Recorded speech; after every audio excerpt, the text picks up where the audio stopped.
Hi friends, welcome to CSEB aspirants. ഇന്ന് നമ്മൾ discuss ചെയ്യുന്ന ഭാഗം റൂൾ 15 ആണ്. Rule 15 classification of societies according to types. Classification of societies according to types ആണ് rule 15 classification. ഈ ഭാഗം കുറച്ച് ഇമ്പോർട്ടൻ്റ് ആണ്, മിക്കവാറും ക്വസ്റ്റ്യൻസ് വരാറുണ്ട്. പിന്നെ ഈ ഭാഗത്തിൽ ഊന്നിയാണ് നമ്മൾ ഈ ടൈപ്പ് ഓഫ് സൊസൈറ്റീസ് എല്ലാം കിടക്കുന്നത്. ഓരോരോ ടൈപ്പ് ഓഫ് സൊസൈറ്റീസ്, അതിൻ്റെ ടയർ എങ്ങനെയാണ്, ഇന്ത്യയിൽ ടയർ എങ്ങനെയാണ് വരുന്നത്, കേരളത്തിൽ എത്ര ഘടനാപരമായിട്ട് എന്തെല്ലാം കാര്യങ്ങളുണ്ട് എന്നെല്ലാം ഇത് പഠിച്ചു കഴിഞ്ഞാലാണ് നമുക്ക് മനസ്സിലാവുക. ഒരുപാട് ക്വസ്റ്റ്യൻസ് ഇതിൽ നിന്നും ഏത് എക്സാമിന്, PSC ലെവൽ എക്സാം ആയിക്കോട്ടെ, CSEB എക്സാം ആയിക്കോട്ടെ, എല്ലാം കടന്നു വരാറുണ്ട്. അപ്പോൾ നമുക്കിത് വിശദമായിട്ട് പഠിക്കാം. 13 തരമാണ് സൊസൈറ്റികൾ ഇങ്ങനെ ക്ലാസിഫൈ ചെയ്തിരിക്കുന്നത്. ആരാണ് ഈ ക്ലാസിഫിക്കേഷൻ നടത്തുന്നതെന്ന് വെച്ച് കഴിഞ്ഞാൽ രജിസ്ട്രാറാണ് ഈ ക്ലാസിഫിക്കേഷൻ നടത്തുന്നത്. അപ്പോൾ അതുമായി ബന്ധപ്പെട്ട ഡീറ്റെയിൽഡായിട്ട് കാര്യങ്ങൾ നമുക്ക് ക്ലാസ്സിലേക്ക് പോകാം. അതിനു മുമ്പ് ഈ ചാനൽ ആദ്യമായിട്ട് ആരെങ്കിലും കാണുന്നവരുണ്ടെങ്കിൽ ഒന്ന് സബ്സ്ക്രൈബ് ചെയ്ത് സപ്പോർട്ട് ചെയ്യുക. കമൻറ്റ്സ് എന്തെങ്കിലും ഉണ്ടെങ്കിൽ അറിയിക്കുക. മുൻപത്തെ നമ്മുടെ വീഡിയോസ് കാണാൻ പ്ലേലിസ്റ്റ് ചെക്ക് ചെയ്യുക, അല്ലെങ്കിൽ താഴെ ഡിസ്ക്രിപ്ഷൻ ബോക്സിലുണ്ട്, അവിടെ നിന്നും കാണാവുന്നതാണ്. ഓക്കെ, നമുക്ക് ടെലഗ്രാം ഗ്രൂപ്പുണ്ട്, അതിൽ വേണേൽ ജോയിൻ ചെയ്ത് കഴിഞ്ഞാൽ നമ്മുടെ ഡെയിലി ഡിസ്കഷൻ്റെ ഭാഗമാവാം. ഓക്കെ, അപ്പോൾ നമുക്ക് ക്ലാസ്സിലേക്ക് പോവാം. Rule 15 classification. Rule 15 classification of societies according to types. ആരാണ് റൂൾ 15 ക്ലാസിഫിക്കേഷൻ ഓഫ് സൊസൈറ്റീസ് നടത്തുന്നത്? രജിസ്ട്രാറാണ് നടത്തുന്നത്. കാരണം ക്ലാസിഫിക്കേഷൻ നടത്താനുള്ള അധികാരം രജിസ്ട്രാർക്ക് മാത്രമല്ല ഉള്ളത്, ഗവൺമെൻറ്റിനുണ്ട്. സെക്ഷൻ 8 ക്ലാസിഫിക്കേഷൻ എല്ലാം ചെയ്യുന്നത് ആരാണ്? ഗവൺമെൻറ്റാണ്. സെക്ഷന് ആ ഭാഗത്തുള്ള ക്ലാസിഫിക്കേഷൻസൊക്കെ ഗവൺമെൻറ്റാണ് നടത്തുന്നത്. പക്ഷേ ഈ റൂൾ 15 ക്ലാസിഫിക്കേഷൻ നടത്തുന്നത് രജിസ്ട്രാറാണ്. അക്കോർഡിംഗ് ടു ദെയർ ബൈലോ, അവരുടെ ബൈലോയിൽ അവർ ഏത് തരത്തിലുള്ള സൊസൈറ്റീസ് ആണ് എന്ന് നോക്കിയിട്ടാണ് അവരെ ക്ലാസിഫൈ ചെയ്യുന്നത് എന്നാണ് പറയുന്നത് കേട്ടോ. അപ്പോൾ ഇതിലേക്ക് കടന്നു കഴിഞ്ഞാൽ ഫസ്റ്റ് ക്രെഡിറ്റ് സൊസൈറ്റീസ് ആണ് വരുന്നത്. ഒന്നാമത്തെ ക്രെഡിറ്റ് സൊസൈറ്റീസ് ആണ്. ക്രെഡിറ്റ് സൊസൈറ്റീസിനെ ഏതെല്ലാം രീതിയിലാണ് അറേഞ്ച് ചെയ്തിരിക്കുന്നത് നോക്കാം. 15-ൽ 1A ആദ്യമായി വരുന്നത് ഷോർട്ട് ടേം, മീഡിയം ടേം ആണ്. ഇവിടെ പ്രതിപാദിക്കുന്നതെല്ലാം നമ്മുടെ കേരളത്തിലെ ഘടനയാണ്. കാരണം ഘടനാപരമായി ഇന്ത്യയിലേക്ക് പോകുമ്പോൾ ഒരു അപ്പെക്സ് ഇൻസ്റ്റിറ്റ്യൂഷനും കൂടി കൂടുതലായിട്ട് വരും അല്ലേ. അപ്പോൾ അതുകൊണ്ട് തന്നെ കേരളത്തിലെ സ്ട്രക്ചറാണ് നമ്മളിവിടെ പറയുന്നത്. പിന്നെ ഇന്ത്യയുടെ അപ്പെക്സ് സ്ഥാപനങ്ങൾ പഠിക്കുമ്പോൾ ആ സ്ട്രക്ചറും അല്ലെങ്കിൽ ആ ടയറും കൂടി നമ്മൾ ഉൾപ്പെടുത്തി പഠിക്കേണ്ടതുണ്ട്. ഓക്കെ, അപ്പോൾ അത് മനസ്സിലാക്കണം. ഇൻ ഇന്ത്യ എന്നും ഇൻ കേരള എന്നും ചോദിക്കുമ്പോൾ രണ്ടും വ്യത്യസ്തമായിട്ട് തന്നെയാണ് വരിക. ഇവിടെ കേരളത്തിൻ്റെ ആണ് എന്ന് പ്രത്യേകം മൈൻഡിൽ സെറ്റ് ചെയ്ത് പഠിക്കാം. 15-1A ആണ് ആദ്യം പറയുന്നത്. ഷോർട്ട് ടേം, മീഡിയം ടേം കേരളത്തിലെയാണ്. 2 ടയറാണ്. ഷോർട്ട് ടേം, മീഡിയം ടേം ഇപ്പം 2 ടയറാണ്. പക്ഷെ പണ്ട് എങ്ങനെയായിരുന്നു? 3 ടയർ ആയിരുന്നു അല്ലേ. DCB ഉള്ള കാലത്ത് നടുക്ക് DCB ഉണ്ടായിരുന്നു. പിന്നെ അതിൻ്റെ മുകളിൽ കേരള സ്റ്റേറ്റ് കോപ്പറേറ്റീവ് ബാങ്ക്, അതായത് ഇന്ന് കേരള ബാങ്ക് എന്നറിയപ്പെടുന്ന കേരള സ്റ്റേറ്റ് കോപ്പറേറ്റീവ് ബാങ്കാണ് ആദ്യം വർക്ക് ചെയ്തിരുന്നത്. പിന്നെ അതിനുശേഷം ഡിസ്ട്രിക്ട് കോപ്പറേറ്റീവ് ബാങ്കുകളുണ്ടായിരുന്നു. പിന്നെ അതിനുശേഷമാണ് നമ്മുടെ പ്രൈമറി സൊസൈറ്റീസ് ഉണ്ടായിരുന്നത്. പക്ഷേ ഇപ്പോൾ ആ രൂപഘടനയൊക്കെ മാറി ഇപ്പം എങ്ങനെയായി 2 ടയറിലേക്ക് കടന്നു കേരളം കേട്ടോ. അപ്പോൾ അത് പ്രത്യേകം ഓർത്തിരിക്കുക. 15-1A short term, medium term ആണ്. Short term, medium term credit സ്ട്രക്ചറിനെ കുറിച്ചാണ്, ക്രെഡിറ്റ് സൊസൈറ്റീസിനെ കുറിച്ചാണ് പറയുന്നത്. 15-1A ഷോർട്ട് ടേം, മീഡിയം, അതായത് ഷോർട്ട് ടേമും മീഡിയം ടേമും ഹ്രസ്വകാല വായ്പകൾ കൊടുക്കുന്ന സംഘങ്ങളെ കുറിച്ചാണ് ഇവിടെ പറയുന്നത്. ഇതിൻ്റെ അപ്പെക്സ് ബാങ്ക് എന്താണ്? കേരള ബാങ്കാണ് ഇതിൻ്റെ അപ്പെക്സായി പ്രവർത്തിക്കുന്നത്. പിന്നെ ഇതിന് പ്രൈമറി ഉണ്ട് അല്ലേ. പ്രൈമറിയിലേക്ക് കടന്നു കഴിഞ്ഞാൽ പ്രൈമറി എങ്ങനെയാണ് വരുന്നത്? ഷോർട്ട് ടേം, മീഡിയം ടേമിൻ്റെ പ്രൈമറിയിൽ എന്തെല്ലാം ഉൾപ്പെട്ടിരിക്കുന്നു? അപ്പോൾ ഇത് പ്രധാനപ്പെട്ട ക്വസ്റ്റ്യൻ ആണ് കേട്ടോ. ഷോർട്ട് ടേം, മീഡിയം ടേമിൻ്റെ പ്രൈമറിയിൽ ഏതെല്ലാം? പ്രൈമറി അഗ്രികൾച്ചർ ക്രെഡിറ്റ് സൊസൈറ്റീസ്, അതായത് PACS എന്നറിയപ്പെടുന്ന പ്രൈമറി അഗ്രികൾച്ചർ ക്രെഡിറ്റ് സൊസൈറ്റീസ് ഉൾപ്പെട്ടിരിക്കുന്നു. സർവീസ് കോപ്പറേറ്റീവ് ബാങ്ക്സ് ഉണ്ട്, റീജിയണൽ കോപ്പറേറ്റീവ് ബാങ്ക്സ് ഉണ്ട്, റൂറൽ ബാങ്ക്സ് ഉണ്ട്, ഫാമേഴ്സ് സർവീസ് കോപ്പറേറ്റീവ് ബാങ്ക്സ് ഉണ്ട് കേട്ടോ. അപ്പോൾ ഇതെല്ലാം വളരെ ഇമ്പോർട്ടൻ്റ് ആണ്. കാരണം ഉൾപ്പെടാത്തതായത് അല്ലെങ്കിൽ ഉൾപ്പെട്ടത് ഏത്, അങ്ങനത്തെ ക്വസ്റ്റ്യൻസൊക്കെ വരുമ്പോൾ നമുക്ക് ഡൗട്ടാവും. കാരണം കാണുമ്പോൾ എല്ലാം ഒരുപോലെയാണ് അല്ലേ. അപ്പോൾ primary agriculture credit societies PACS എന്തിൻ്റെ ഭാഗമാണ്? ഷോർട്ട് ടേം, മീഡിയം ടേമിലാണുള്ളത്. സർവീസ് കോപ്പറേറ്റീവ് ബാങ്ക് പ്രൈമറിയാണ്. ഇത് പ്രൈമറിയാണോ? താഴെ കൊടുത്തിരിക്കുന്നവയിൽ പ്രൈമറി സൊസൈറ്റി ഏത്? ഇങ്ങനെ ഒരു ക്വസ്റ്റ്യൻ വന്നു കഴിഞ്ഞാൽ സർവീസ് കോപ്പറേറ്റീവ് ബാങ്ക്സ് പ്രൈമറിയാണ്, റീജിയണൽ കോപ്പറേറ്റീവ് ബാങ്ക്സ് പ്രൈമറിയാണ്, റൂറൽ ബാങ്കുകൾ പ്രൈമറിയാണ്, ഫാർമേഴ്സ് സർവീസ് കോപ്പറേറ്റീവ് ബാങ്ക്സ് എങ്ങനെയാണ്? പ്രൈമറിയാണ്. അപ്പോൾ അത് പ്രത്യേകം ഓർത്ത് വയ്ക്കുക കേട്ടോ. കോഡ് ആയിട്ടോ PSRRF അപ്പോൾ വേണമെങ്കിൽ അങ്ങനെ പഠിക്കാം. PSRRF അങ്ങനെ വേണമെങ്കിൽ പഠിക്കാം. PSRRF അങ്ങനെ വേണമെങ്കിൽ എഴുതിയൊരു ഓർഡറിലാക്കി പഠിക്കാം. അല്ലെങ്കിൽ നമ്മൾ ആ തീം മനസ്സിലാക്കി വയ്ക്കുക. PACS ഉണ്ട്, സർവീസ് കോപ്പറേറ്റീവ് ബാങ്ക്സ് ഉണ്ട്, റീജിയണൽ കോപ്പറേറ്റീവ് ബാങ്ക്സ് ഉണ്ട്, റൂറൽ 2 വരുന്നുണ്ട്. റീജിയണൽ കോപ്പറേറ്റീവ് ബാങ്ക്സും ഉണ്ട്, റൂറലും ഉണ്ട് കേട്ടോ. പിന്നെ ഫാർമർ സർവീസ് കോപ്പറേറ്റീവ് ബാങ്ക്സ്. അപ്പോൾ ഇതെല്ലാം കൂടിയതാണ് 15ൽ 1A എന്ന് പറയുന്നത്. അപ്പോൾ ഏകദേശം മനസ്സിലായിട്ടുണ്ടാവും. Short term, medium term, structure in Kerala എന്ന് ചോദിച്ചു കഴിഞ്ഞാൽ 2 ടയർ ആണ്. അപ്പെക്സ് ആയി വരുന്നത് കേരള ബാങ്കും പിന്നെ പ്രൈമറിയിൽ ഇവയെല്ലാം ഉൾപ്പെടുന്നു എന്ന് പറഞ്ഞു കേട്ടോ. അപ്പോൾ ഇനി അടുത്ത ഭാഗത്തേക്ക് പോവുകയാണെങ്കിൽ 15ൽ 1AA നമ്മൾ ഡിസ്കസ് ചെയ്തു. 15ൽ 1A എന്താണ്? ഇൻഷുർഡ് കോപ്പറേറ്റീവ് ബാങ്ക്സ് ആണ്. സിംഗിൾ ടയറാണ് അവരുടെ സ്ട്രക്ചർ വരുന്നത് കേട്ടോ. ഇൻഷുർഡ് കോപ്പറേറ്റീവ് ബാങ്ക്സിന് പ്രൈമറി അർബൻ കോപ്പറേറ്റീവ് ബാങ്ക് മാത്രമേ ഉള്ളൂ. ഇത് കേരളത്തിലെ സ്ട്രക്ചറാണ് പറയുന്നത്. 15ൽ 1AA ആണ് ഇൻഷുർഡ് കോപ്പറേറ്റീവ് ബാങ്ക്സ്. അതായത് ഇവർക്ക് RBIയുടെ ഇൻസ്ട്രക്ഷൻസും പിന്നെ അതുപോലെ നമ്മുടെ സഹകരണ വകുപ്പിൻ്റെ 1969 എല്ലാ ആക്ട്സും ബാധകമായിട്ടുണ്ട്. അപ്പോൾ രണ്ടും ഡ്യുവൽ കൺട്രോൾ നേരിടുന്ന ബാങ്കുകളാണ് അർബൻ കോപ്പറേറ്റീവ് ബാങ്ക്സ് എന്നിവ.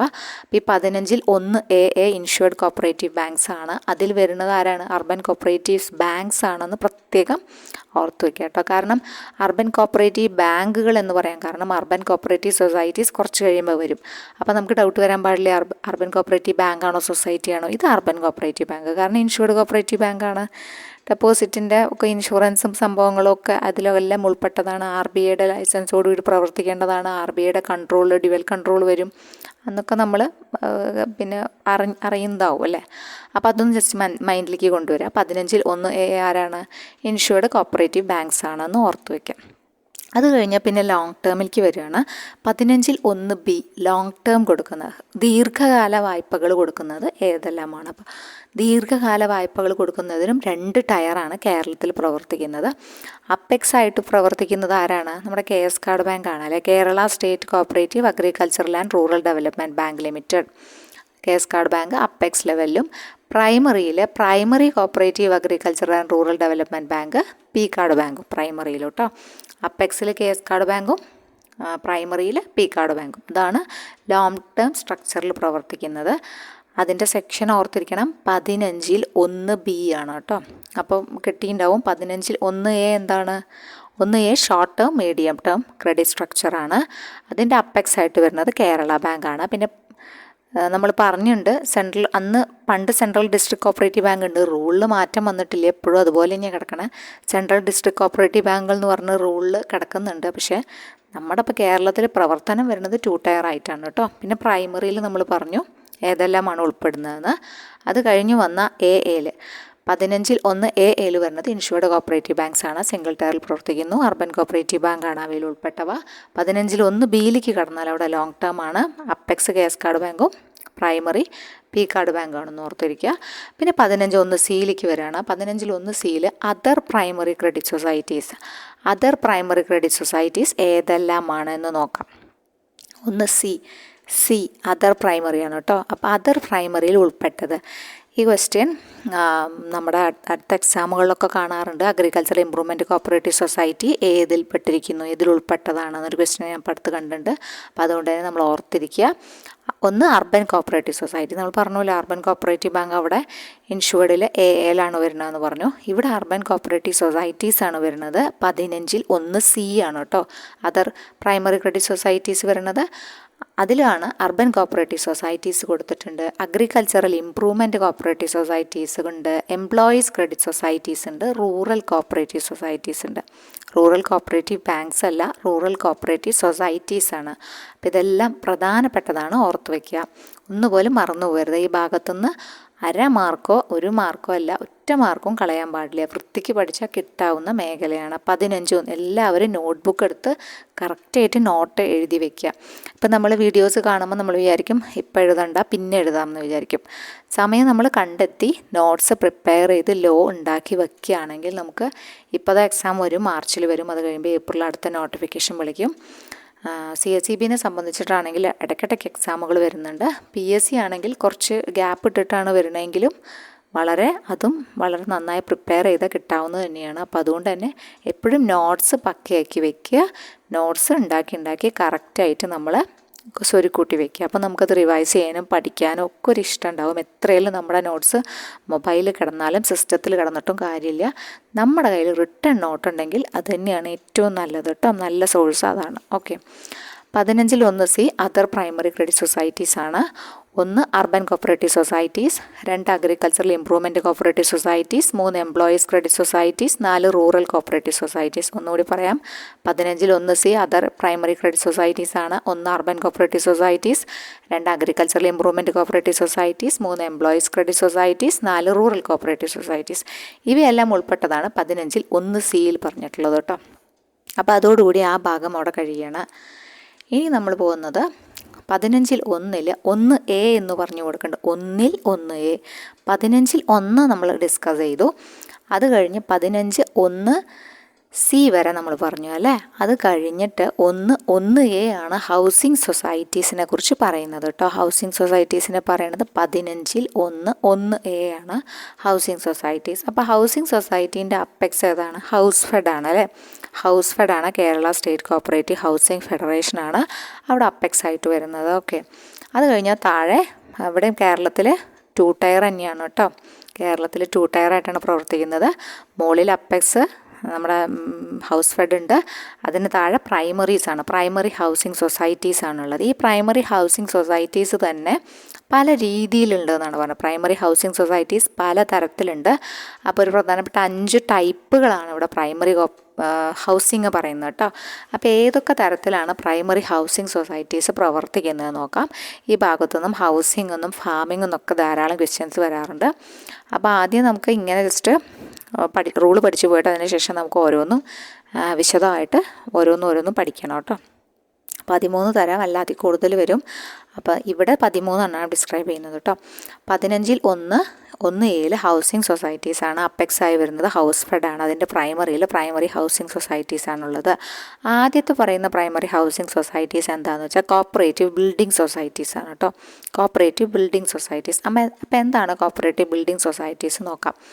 ഇത് കുറച്ച് ഇൻഡിവിജ്വൽസ് രൂപം ഉള്ള സൊസൈറ്റികൾ തന്നെയാണ്.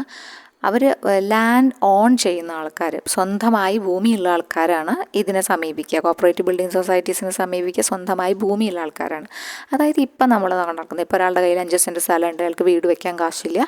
അപ്പോൾ അയാൾ എന്ത് ചെയ്യുന്നു? ബാങ്കിനെ, സൊസൈറ്റിയെ സമീപിക്കുന്നു. സൊസൈറ്റി അയാൾക്ക് എന്ത് കൊടുക്കുന്നു? ലോൺ പ്രൊവൈഡ് ചെയ്യുന്നു. അയാൾ അത് ഉപയോഗിച്ച് അയാളുടെ ഇഷ്ടത്തിനും ഡിസൈനിനും അനുസരിച്ച് വീട് പണിയുന്നു. ഓക്കെ, അവിടെ ആ സൊസൈറ്റിക്ക് ഇന്ന പോലെ വീട് പണിയണം അല്ലെങ്കിൽ ഇന്ന പോലെ പണിയാൻ പാടൂ എന്ന് പറഞ്ഞിട്ടുള്ള റെസ്ട്രിക്ഷൻ ഒന്നും വെക്കാൻ പറ്റില്ല. സൊസൈറ്റി പൈസ കൊടുക്കുന്നു എന്ന് മാത്രമേ ഉള്ളൂ. ആരുടെ ഡിസൈൻ അനുസരിച്ചിട്ടാണ് വീട് പണിയണം എന്നുള്ളത് തീരുമാനിക്കുന്നത് അയാളാണ് അല്ലേ. ഒക്കെ അയാളുടെ ഇഷ്ടത്തിനാണ് പണിയണത്. അപ്പോൾ ഫണ്ട് അറേഞ്ച്മെൻറ്റ് മാത്രമേ ഇവിടെ സൊസൈറ്റി ചെയ്തു കൊടുക്കുന്നുള്ളൂ. അതാണ് കോപ്പറേറ്റീവ് ബിൽഡിംഗ് സൊസൈറ്റീസ്. ഇപ്പോഴത്തെ കാര്യം പ്രസൻ്റ്ലി ഇപ്പോൾ എല്ലാവരും നമ്മളൊക്കെ അങ്ങനെയല്ലേ. കാശില്ലെങ്കിൽ നമ്മൾ സൊസൈറ്റിയെ, ബാങ്കിനെ സമീപിക്കുന്നു, നമ്മൾ ലോണിൽ അപ്ലൈ ചെയ്യുന്നു, അവർ നമുക്ക് ലോൺ പ്രൊവൈഡ് ചെയ്യുന്നു. പിന്നെ നമ്മൾ ഏത് ടൈപ്പ് വീടാണോ കയറ്റി ചെയ്തതെന്നൊന്നും അവർ വന്ന് നോക്കാൻ പോകണില്ല അല്ലേ. ഓക്കെ, അവർക്ക് തിരിച്ചടവ് മുടങ്ങാതെ കിട്ടിയാൽ മതി, അടയ്ക്കണം എന്ന് മാത്രമേ ഉള്ളൂ. These are based on individual ownership. അവിടെ ഓണർഷിപ്പുമായി വല്ല തർക്കമുണ്ടോ? ഇല്ല. നമ്മുടെ ഭൂമിയിൽ കാശ് അവർ തന്നു എന്ന് മാത്രമേ ഉള്ളൂ. നമ്മളെ ഇഷ്ടത്തിനാണ് നമ്മൾ വീട് പണിയണത്, വീട് അല്ലെങ്കിൽ ബിൽഡിംഗ്, എനിത്തിങ് എൽസ്. അപ്പോൾ these are based on individual ownership. ഇവിടെ ഇൻഡിവിജ്വൽ ഓണർഷിപ്പ് ആർക്ക് തന്നെയാണ്? ലാൻഡ് ഓണറായ ഉടമയ്ക്ക് തന്നെയാണ്. Society provides financial assistance. Just financial assistant മാത്രമേ സൊസൈറ്റി കൊടുക്കുന്നുള്ളൂ for construction of houses in accordance with approved designs. The members themselves construct their houses. അവർ തന്നെയാണ് അവരുടെ ഹൗസ് ആയാലും ബിൽഡിംഗ് ആയാലും പണിയുന്നത്. അപ്പോൾ അതാണ് കോപ്പറേറ്റീവ് ബിൽഡിംഗ് സൊസൈറ്റീസ് എന്ന് പറയുന്നത് കേട്ടോ.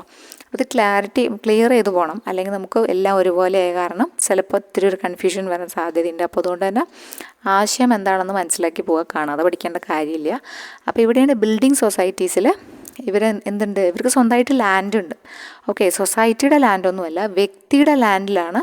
ഫണ്ടില്ലാത്തതുകൊണ്ട് നമ്മൾ സൊസൈറ്റീനെ സമീപിക്കുന്നു. നെക്സ്റ്റ് അങ്ങനെയല്ല, cooperative house building societies. House building ആണ് കേട്ടോ, മറ്റത് വെറും ബിൽഡിംഗ്. ഇവിടെ ഹൗസ് ബിൽഡിംഗ്. ഹൗസ് ബിൽഡിംഗ് എന്ന് പറയുമ്പോൾ പ്രത്യേകം ഓർത്തിരിക്കുക, ഹൗസ് ബിൽഡ് ചെയ്യുന്ന ആരാണ്? സൊസൈറ്റി തന്നെയാണ്. സൊസൈറ്റി തന്നെയാണ് ലാൻഡ് പർച്ചേസ് ചെയ്യുന്നതും. എന്നിട്ട് സൊസൈറ്റി തന്നെയാണ് എന്ത്? Builds on behalf of the മെമ്പേഴ്സിന് വേണ്ടി പണിയണതും സൊസൈറ്റിയാണ് കേട്ടോ. അപ്പോൾ അതാണ് ഇവിടെ വ്യത്യാസം. കോപ്പറേറ്റീവ് ഹൗസ് ബിൽഡിംഗ് സൊസൈറ്റീസ് എന്ന് പറഞ്ഞാൽ society purchases land and the society builds on behalf of the members. Okay. പിന്നെ നെക്സ്റ്റ് വരുന്നത് cooperative house construction societies. House കൺസ്ട്രക്ഷനാണ്, കൺസ്ട്രക്റ്റ് ചെയ്യണം. അപ്പോൾ കൺസ്ട്രക്റ്റ് ചെയ്യുമ്പോഴും സൊസൈറ്റീസാണ് ലാൻഡ് അക്വയർ ചെയ്യുന്നത്, ലാൻഡ് കണ്ടെത്തുന്നതും വീട് വയ്ക്കുന്നതും. Construct houses and allowed them to members on hire purchase system. അപ്പോൾ ഇവിടെ ഹയർ പർച്ചേസിന് കൊടുക്കുകയാണ് കേട്ടോ, അല്ലാതെ സൊസൈറ്റി ഓണർഷിപ്പ് നേരിട്ട് എഴുതി കൊടുക്കുന്നൊന്നുമില്ല. The societies acquire land, construct houses and allowed them, എന്നിട്ട് അവർക്ക് കൊടുക്കുന്നു. എന്ത്? ഹയർ പർച്ചേസ് സിസ്റ്റത്തിന് കൊടുക്കുകയാണ്. അപ്പം ആ ഒരു കരാർ വ്യവസ്ഥയിലാണ് വീട് പണിയണത് കേട്ടോ. ഓക്കെ. അപ്പോൾ ഇവിടെ സൊസൈറ്റിക്കാണ് ഓണർഷിപ്പ് വരുന്നത്. ടെനൻസി ഹൗസിംഗ് സൊസൈറ്റീസ് കേട്ടോ. ടെനൻസി എന്ന് കേൾക്കുമ്പോൾ തന്നെ നമുക്കറിയാം ടെനൻറ്റും ഹൗസ് ഓണർ, ടെനൻറ്റ് എന്നൊക്കെ നമ്മൾ ഇടയിൽ കേൾക്കണതാണ്. അപ്പോൾ അതുകൊണ്ട് തന്നെ ടെനൻസി ഹൗസിംഗ് സൊസൈറ്റീസ് എന്ന് പറഞ്ഞാൽ അത് തന്നെയാണ് മീനിങ് വരുന്നത്. Cooperative society, housing society own site, അവരുടെ സ്വന്തം സൈറ്റ് കൺസ്ട്രക്റ്റ് ചെയ്യുന്ന houses according to the type and designs and rent out them to members. എന്നിട്ട് മെമ്പേഴ്സിന് റെൻറ്റിന് കൊടുക്കണം കേട്ടോ. എത്ര കാലം വേണമെങ്കിലും നമുക്കവിടെ റെൻറ്റിന് താമസിക്കാം. ആ പ്രോപ്പർട്ടി ആരുടെയാണ്? പ്രോപ്പർട്ടി ബിലോങ്സ് ടു സൊസൈറ്റി തന്നെയാണ്. അവിടെ ഓണർഷിപ്പ് സംബന്ധിച്ച് തർക്കങ്ങളൊന്നും ആവശ്യമില്ല, കാരണം നമ്മൾ റെൻറ്റ് കൊടുക്കുന്നുണ്ട് അല്ലേ. The relationship between the society and the members is that of a house owner and tenant. Relationship എങ്ങനെയായിരിക്കും? ഹൗസ് ഓണറും ടെനൻറ്റും തമ്മിലുള്ള റിലേഷൻഷിപ്പ് തന്നെയായിരിക്കും കേട്ടോ. അപ്പോൾ ആ ഒരു റിലേഷൻഷിപ്പ് വരുന്ന സൊസൈറ്റി ഏതെന്ന് വെച്ചാൽ ടെനൻസി ഹൗസിംഗ് ആണ്. അപ്പോൾ കൂടുതലായിട്ട് കണ്ടുവരാറുള്ളത് ഹൗസ് ബിൽഡിങ്ങും അതൊക്കെ ശ്രദ്ധിക്കുക. കോപ്പറേറ്റീവ് ബിൽഡിംഗ് സൊസൈറ്റീസും ഹൗസ് ബിൽഡിംഗ് സൊസൈറ്റീസും രണ്ടും ശ്രദ്ധിക്കുക. പിന്നെ ടെനൻറ്റ് ബേസ്ഡ് ഉള്ളത് ടെനൻസിയാണ്. പിന്നെ അതർ ഹൗസിംഗ് സൊസൈറ്റീസ് എന്ന് പറഞ്ഞാൽ ഹൗസ് മോർട്ടഗേജ് സൊസൈറ്റീസ് ഉണ്ട്. ഇത് എന്തിനു വേണ്ടിയുള്ളതാണെന്ന് വെച്ചാൽ such societies advance loans four repairs. വീട് നന്നാക്കില്ലേ, റീമോഡലിംഗ് ചെയ്യുക, പഴയ വീട് പുതുക്കി പണിയുക, പുതുതായിട്ട് മോഡലൊക്കെ മാറ്റി പണിയുക, അങ്ങനെയൊക്കെ on the security of the houses and other landed property. നമ്മുടെ വല്ല സെക്യൂരിറ്റിയൊക്കെ കൊണ്ടുവച്ചിട്ടാണ് നമുക്ക് ഫണ്ട് കിട്ടുന്നത് കേട്ടോ. അതിനെയാണ് ഹൗസ് മോർട്ടഗേജ്. അത് ശ്രദ്ധിക്കുക, ഹൗസ് മോർട്ടഗേജ് സൊസൈറ്റി എന്ന് പറയുന്നത്. അതർ ഹൗസിംഗ് സൊസൈറ്റീസ് എന്ന് പറഞ്ഞ ഹെഡിലാണ് ഈ ഹൗസ് മോർട്ടഗേജ് സൊസൈറ്റീനെ ഉൾപ്പെടുത്തിയിട്ടുള്ളത്. Such societies advance loan for repairs, remodeling of old houses on the security of the houses and other landed property. Okay. അപ്പോൾ ഇത്രയാണ് ഈ ഒരു ഭാഗത്തിൽ, അതായത് ഒന്ന് ക്രെഡിറ്റ് സൊസൈറ്റീസ് എന്നുള്ള ഭാഗത്തിൽ വന്നത്. മനസ്സിലായിട്ടുണ്ടാവുമെന്ന് വിചാരിക്കുന്നു. കറക്റ്റായിട്ട് മനസ്സിലാക്കിയിട്ട് പോവുക. ഇത്ര പാടുള്ള ഭാഗമൊന്നുമല്ല. അപ്പോൾ നമ്മൾ മനസ്സിലാക്കി പോയാൽ നമുക്കതങ്ങനെ കൂടെ പോകാവുന്നതേ ഉള്ളൂ. അപ്പോൾ ഒന്ന് ക്രെഡിറ്റ് സൊസൈറ്റീസാണ്. അത് കഴിഞ്ഞ് 2ലേക്ക് വരുമ്പം മാർക്കറ്റിംഗ് സൊസൈറ്റീസാണ് കേട്ടോ. 2ലേക്ക് വരുമ്പോൾ മാർക്കറ്റിംഗ് സൊസൈറ്റീസാണ്. മാർക്കറ്റിംഗ് സൊസൈറ്റീസ് എങ്ങനെയാണെന്നും ജസ്റ്റ് നോക്കാം. മാർക്കറ്റിംഗ് സൊസൈറ്റീസിനെ കുറിച്ച് നമ്മൾ ഒരുപാട് ഡിസ്ക്രൈബ് ചെയ്യുന്നൊന്നുമില്ല. ഇവിടെ ഘടന മാത്രമാണ് പറയണത്. അപ്പോൾ ഘടന മാത്രം ജസ്റ്റ് ഒന്ന് നോക്കിയിട്ട് പോകാം കേട്ടോ. ഓക്കെ. 15ൽ 2A മാർക്കറ്റിംഗ് സൊസൈറ്റീസ് പറയുന്നത് കേട്ടോ. 15ൽ 2A മാർക്കറ്റിംഗ് സൊസൈറ്റീസിനെ കുറിച്ച് പറയുന്നത്. അപ്പോൾ അതിൽ ഒന്ന് അപ്പെക്സ് ആണ്. അപ്പെക്സ് 2 അപ്പെക്സിനെ കുറിച്ച് ഇവിടെ പ്രതിപാദിക്കുന്നുണ്ട് കേട്ടോ. മാർക്കറ്റിംഗ് സൊസൈറ്റീസിൽ 2 അപ്പെക്സ് കടന്നു വരുന്നുണ്ട്. ഒന്ന് മാർക്കറ്റ് ഫെഡാണ്. മാർക്കറ്റ് ഫെഡ് എന്തിനാണെന്ന് വെച്ചാൽ ജനറൽ മാർക്കറ്റിങ്ങിൻ്റെ അപ്പെക്സ് ഇൻസ്റ്റിറ്റ്യൂഷനാണ് എന്ത് മാർക്കറ്റ് ഫെഡ് എന്ന് പറയുന്നത് കേട്ടോ. Kerala state cooperative marketing federation general മാർക്കറ്റിങ്ങിൻ്റെ അപ്പെക്സ് ഇൻസ്റ്റിറ്റ്യൂഷനാണ് മാർക്കറ്റ് ഫെഡ് എന്ന് പറയുന്നത്. 2 ടയർ തന്നെയാണ് കേട്ടോ. മാർക്കറ്റ് ഫെഡ് 2 ടയറാണ്. കേരളത്തിൽ 2 ടയറാണ്. പിന്നെ ഇന്ത്യയിലാണ് 3 ടയറായിട്ട് വർക്ക് ചെയ്യുന്നത് കേട്ടോ. മാർക്കറ്റ് ഫെഡിന് താഴത്ത് പ്രൈമറി മാർക്കറ്റിംഗ് സൊസൈറ്റീസ് മാത്രമാണുള്ളത്.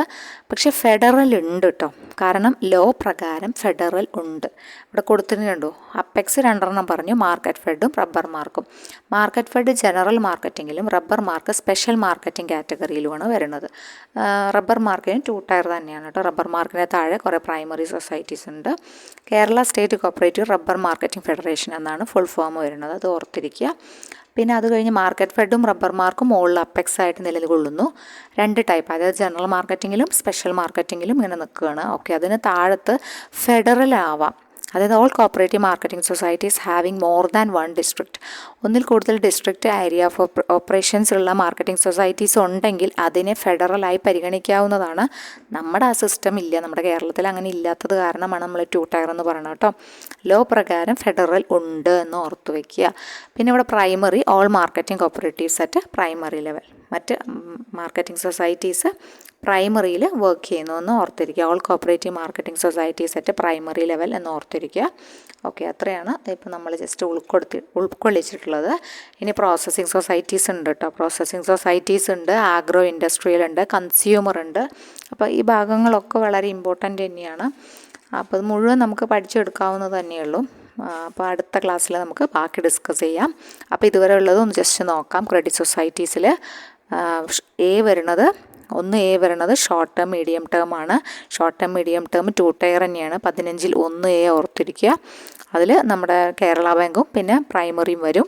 പ്രൈമറിയിൽ ഏതെല്ലാം ഉൾക്കൊള്ളിക്കുന്നു എന്ന് വെച്ച് കഴിഞ്ഞാൽ primary agriculture credit societies, service cooperative banks, regional cooperative banks, rural banks, farmer service cooperative banks. പിന്നെ അത് കഴിഞ്ഞ് 1 എ വരുന്നത് ഇൻഷുർഡ് കോപ്പറേറ്റീവ് ബാങ്ക്സ് ആണ്. അവിടെ അർബൻ കോപ്പറേറ്റീവ് ബാങ്ക്സ് തന്നെയാണ് സിംഗിൾ ടയറിൽ വർക്ക് ചെയ്യുന്നു. RBIയുടെ കൺട്രോളോടുകൂടിയാണ് പ്രവർത്തിക്കുന്നത് നമ്മൾ പറഞ്ഞു. പിന്നെ അടുത്തത് ബിയിലേക്ക് കടന്നു കഴിഞ്ഞാൽ ലോങ് ടേം ആണ്. ലോങ് ടേമിൽ നമ്മുടെ കേസ് കാർഡ് അപ്പെക്സ് ലെവലിലും പ്രൈമറിയിൽ പി കാർഡും വരുന്നു. അവിടെയും 2 ടയർ ആണ്. 15ൽ 1 ബി ആണ് കേട്ടോ. പിന്നെ 15ൽ 1 സിയിലേക്ക് വന്നാൽ അതർ പ്രൈമറി ക്രെഡിറ്റ് സൊസൈറ്റീസ് ഉണ്ട്. അവിടെയാണ് അവിടെ പ്രത്യേകം ശ്രദ്ധിക്കണം. ആ ഭാഗം വളരെ ഇമ്പോർട്ടൻ്റ് ആണ്. നന്നായി പഠിക്കുക. അർബൻ കോപ്പറേറ്റീവ് സൊസൈറ്റീസ് വരുന്നുണ്ട്, അഗ്രികൾച്ചറൽ ഇംപ്രൂവ്മെൻറ്റ് കോപ്പറേറ്റീവ് സൊസൈറ്റീസ് വരുന്നുണ്ട്, എംപ്ലോയീസ് ക്രെഡിറ്റ് സൊസൈറ്റീസ് വരുന്നുണ്ട്, റൂറൽ കോപ്പറേറ്റീവ് സൊസൈറ്റീസ് വരുന്നുണ്ട്. ആ ഭാഗം 4 നല്ല വൃത്തിക്ക് പഠിക്കണം. അതിൻ്റെ സെക്ഷൻ അതായത് 15 1 സി ആണെന്നും ഓർത്ത് വയ്ക്കണം. ഓക്കെ, അത് കഴിഞ്ഞിട്ടാണ് നമ്മൾ 15ൽ 1 എയിലേക്ക് വരണത്. 1ൽ 1 എ ആണ് ആരെക്കുറിച്ച് പറയുന്നത്? ഹൗസിങ്ങിനെ കുറിച്ച് പറയണത് കേട്ടോ. House fed. പിന്നെ 5 തരത്തിലുള്ള സൊസൈറ്റീസിനെ പറഞ്ഞു. Cooperative building society. Building society എന്താണ്? ബിൽഡിംഗ് സൊസൈറ്റി എന്ന് വെച്ച് കഴിഞ്ഞാൽ നമ്മൾ പൈസ ഇല്ലാത്ത കാരണം ലാൻഡ് ഉള്ള ഒരാൾ സൊസൈറ്റിയെ സമീപിക്കുന്നു, സൊസൈറ്റി ഫണ്ട് തരുന്നു, നമ്മൾ നമ്മുടെ ഇഷ്ടത്തിന് വീട് പണിയുന്നു. എന്നാൽ കോപ്പറേറ്റീവ് ഹൗസ് ബിൽഡിംഗ് സൊസൈറ്റി എന്താണ്? നമുക്ക് പകരമായിട്ട് സൊസൈറ്റി തന്നെയാണ് വീട് നമുക്ക് പണിത് തരുന്നത് കേട്ടോ. പണിത് തരുകയാണ്. Okay, cooperative house building societies. നമ്മൾ മുഴുവൻ തുക അടച്ചു കഴിഞ്ഞാൽ നമുക്ക് ഓണർഷിപ്പ് കൈമാറും എന്നുള്ള സൈസിൽ. പിന്നെ കോപ്പറേറ്റീവ് ഹൗസ് കൺസ്ട്രക്ഷൻ സൊസൈറ്റീസിൽ കൺസ്ട്രക്റ്റ് ചെയ്ത് തരികയാണ്. കൺസ്ട്രക്റ്റ് ചെയ്ത് തരും സൊസൈറ്റി തന്നെ. സൊസൈറ്റി കൺസ്ട്രക്റ്റ് ചെയ്തുമ്പോൾ സൊസൈറ്റി തന്നെയാണ് ലാൻഡ് അക്യൂർ ചെയ്യുന്നതും കൺസ്ട്രക്റ്റ് ചെയ്യുന്നതും ഒക്കെ. പക്ഷേ നമുക്ക് സ്വന്തമായിട്ട് തരുമോ? അല്ല, ഹയർ പർച്ചേസിനാണ് തരിക കേട്ടോ. അത് പ്രത്യേകം ഓർത്തിരിക്കുക. ഹയർ പർച്ചേസ് സിസ്റ്റത്തിലാണ് തരിക. ഹൗസ് കൺസ്ട്രക്ഷൻ പറയാൻ ഇത്തിരി ബുദ്ധിമുട്ടുണ്ട്. അപ്പോൾ അതുകൊണ്ട് തന്നെ ഒരു ഹയർ പർച്ചേസ് പറയാൻ ബുദ്ധിമുട്ടുള്ള കാരണം ഒരു എഗ്രിമെൻറ്റ് വെക്കണമെന്ന് വിചാരിച്ചാൽ മതി. അടുത്തത് ടെനൻസിയാണ്. ടെനൻസി നമുക്ക് അറിയാവുന്ന തന്നെ വാടക പ്രകാരമാണ് കൊടുക്കുക. സൊസൈറ്റിയുടെ തന്നെയാണ് ലാൻഡ്, സൊസൈറ്റിയുടെ തന്നെയാണ് വീട്, എല്ലാം സൊസൈറ്റി തന്നെ നമുക്ക് വാടകയ്ക്ക് തരണു, അത്രയേ ഉള്ളൂ. ഓക്കെ, എത്ര കാലം വേണമെങ്കിലും നമുക്ക് ഓണർഷിപ്പുമായിട്ട് യാതൊരു തർക്കവും ഇല്ല, പരിപാടിയും ഇല്ല. നമുക്ക് കേട്ടോ ഓണർഷിപ്പ് കിട്ടാനും പോകുന്നില്ല. ഇനി അടുത്തത് അതർ ഹൗസിംഗ് സൊസൈറ്റീസാണ്. അതർ ഹൗസിംഗ് സൊസൈറ്റീസിൽ തന്നെയാണ് ഹൗസ് മോർട്ടേജ് സൊസൈറ്റീസ് എന്ന് പറയുക. അത് പക്ഷേ വീട് പുതുക്കി പണിയുക, അങ്ങനത്തെ കാര്യങ്ങൾക്ക് വേണ്ടിയിട്ട് റീമോഡലിങ് ചെയ്യുക, അതിനൊക്കെയാണ് സെക്യൂരിറ്റി വെച്ചിട്ട് തന്നെയാണ് അതിന് ഫണ്ടൊക്കെ ഉണ്ടാക്കുക കേട്ടോ. പിന്നെ മാർക്കറ്റിങ്ങിലേക്ക് നമ്മൾ കടന്നു. 2A മാർക്കറ്റിംഗ് സൊസൈറ്റീസാണ്. അപ്പെക്സ് മാർക്കറ്റ് ഫെഡും ഉണ്ട്, റബ്ബർ മാർക്കും ഉണ്ട്. മാർക്കറ്റ് ഫെഡ് എങ്ങനെയാണ്? ജനറൽ മാർക്കറ്റിങ്ങിൻ്റെ ഭാഗത്ത് 2 ടയറിൽ വർക്ക് ചെയ്യുന്നു. റബ്ബർ മാർക്കാണെങ്കിൽ സ്പെഷ്യൽ മാർക്കറ്റിൻ്റെ ഭാഗത്ത് 2 ടയറിൽ വർക്ക് ചെയ്യുന്നു. ഇവർക്ക് ഫെഡറൽ ആവാമെന്നുണ്ട്. അതിൻ്റെ സ്ട്രക്ചർ എങ്ങനെയാണെന്ന് വെച്ചാൽ all cooperative market societies having more than 1 district as it's area of operation ആണെങ്കിൽ അതിൽ ഫെഡറൽ ഉൾപ്പെടുത്തും. നമ്മുടെ ഇവിടെ തന്നെ വർക്ക് ചെയ്യുന്നില്ല. അത് കഴിഞ്ഞ് പിന്നെ പ്രൈമറിയിലേക്ക് വന്നു. Primary all cooperative marketing societies at primary levels. Okay, അപ്പോൾ നമ്മൾ കുറച്ചധികം പോയിൻറ്റുകളുണ്ട്. നമ്മൾ കട്ട് ചെയ്ത് ഇടാമെന്ന് വിചാരിക്കുന്നു. ഒരുമിച്ച് ഒരു ലോങ് വീഡിയോ ആകുമ്പോൾ നമുക്ക് അത്രയും പറഞ്ഞങ്ങ് ഫലിപ്പിക്കാൻ കഴിയില്ല. അപ്പോൾ അതുകൊണ്ടാണ് നമ്മൾ കുഞ്ഞു വീഡിയോസ് ആയിടുന്നത് കേട്ടോ. ഓക്കെ, അപ്പോൾ നിങ്ങൾ നെക്സ്റ്റ് വീഡിയോ മുടങ്ങാതെ കാണുക. തീർച്ചയായിട്ടും കറക്റ്റായിട്ട് ഫോളോ ചെയ്ത് പോവുക. അപ്പോൾ നോട്ട്സൊക്കെ കറക്റ്റായിട്ട് എഴുതി പോവുക. സംശയങ്ങൾ എന്തെങ്കിലും ഉണ്ടെങ്കിൽ കമൻസ് വഴി ചോദിക്കുക, റിപ്ലൈ തരും. അല്ലെങ്കിൽ നമ്മുടെ ഗ്രൂപ്പിൽ ജോയിൻ ചെയ്യുക, അവിടെയും നമ്മൾ റിപ്ലൈ കൊടുക്കും കേട്ടോ. ഓക്കെ, അപ്പോൾ നമുക്ക് അടുത്ത ക്ലാസ്സിൽ കാണാം. അപ്പോൾ നമ്മുടെ ഇതുവരെ ചാനൽ സബ്സ്ക്രൈബ് ചെയ്യാത്ത കൂട്ടുകാർ ആരെങ്കിലും ഉണ്ടെങ്കിൽ ഒന്ന് സബ്സ്ക്രൈബ് ചെയ്ത് സപ്പോർട്ട് ചെയ്യുക. ഓക്കെ, അപ്പോൾ നെക്സ്റ്റ് ക്ലാസ്സിൽ കാണാം. താങ്ക്